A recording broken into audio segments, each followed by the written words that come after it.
Welcome to Back to Basics for electrochemical reactions.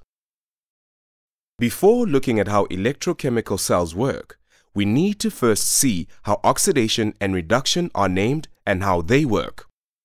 Oxidation is named after the element oxygen. It describes the exchange of electrons when oxygen bonds to another element. Because oxygen is highly electronegative, it takes the 2 electrons it needs for itself, leaving the other chemical oxidized. Magnesium is oxidized. So, anytime an atom or molecule loses electrons to another, it is said to be undergoing oxidation. Oxidation is the loss of electrons.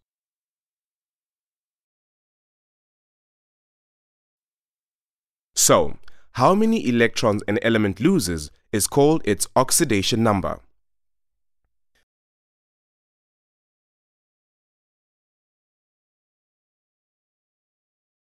When magnesium reacts with oxygen, magnesium loses 2 electrons, making it a positive cation, magnesium 2+.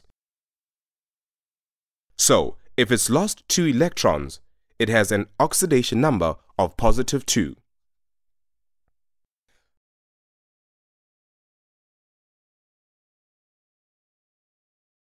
So, metals that have lost only 1 electron, like those from group 1, will have an oxidation number of 1.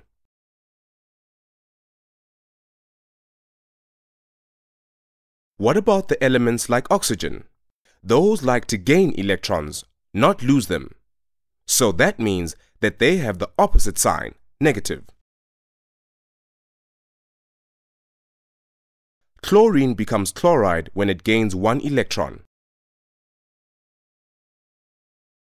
It starts at the 0 oxidation state and goes to a negative 1. The number has reduced, so we call this reduction.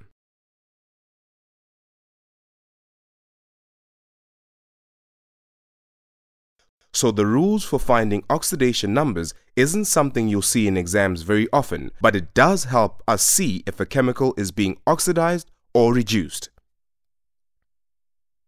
These rules have some exceptions, but generally there are a few you can count on. All elements on their own start at 0. When they make compounds, it becomes easier to predict by looking where they are. The group 1 and 2 metals generally make positive 1 and positive 2 oxidation numbers. Oxygen is fairly reliable as a negative 2 and group 17 makes negative 1 oxidation numbers.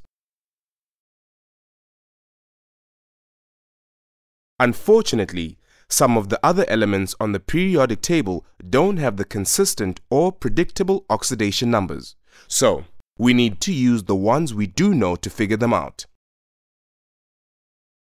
Take the sulfur in sulfuric acid. It is bonded to 2 hydrogen atoms and 4 oxygen atoms. We also know that this is a neutral compound and that all charges add up to 0. Oxidation numbers in ion add up to the charge of the ions.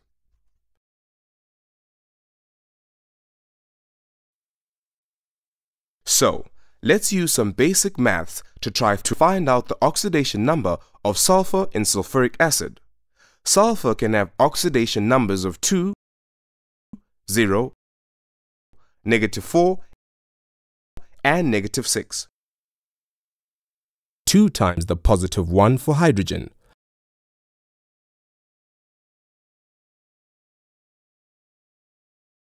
plus the oxidation number of sulfur, plus the 4 times -2 for oxygen is equal to 0. If we subtract the value from both sides of the equation and solve for S, we get positive 6.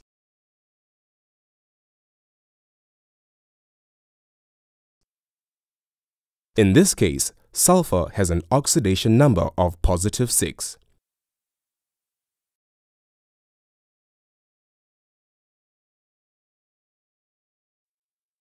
What about polyatomic ions?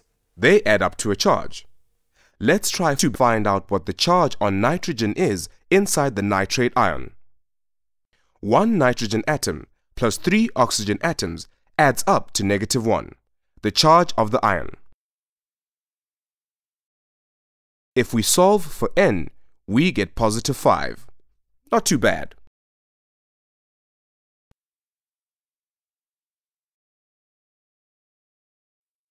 So, in general, if the oxidation number increases, the substance is being oxidized.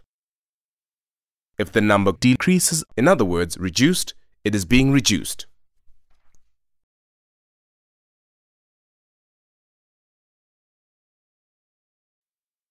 We need both oxidation and reduction processes to happen to have a complete reaction. So, let's look at the example here. Sodium and chlorine react to make sodium chloride, or table salt as it is known. But we can't see what's going on with the electrons.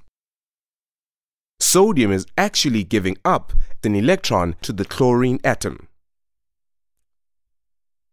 That means that sodium atoms become a separate sodium ion and the electron. But let's tell the story in 2 halves. The sodium becomes an ion and an electron. Then the chlorine takes an electron and becomes the chloride ion. These two are called half reactions because they are only half the reaction. The chlorine reaction is also a problem because the chlorine isn't diatomic. But that's okay. Join us in the next Back to Basics video for more help on those.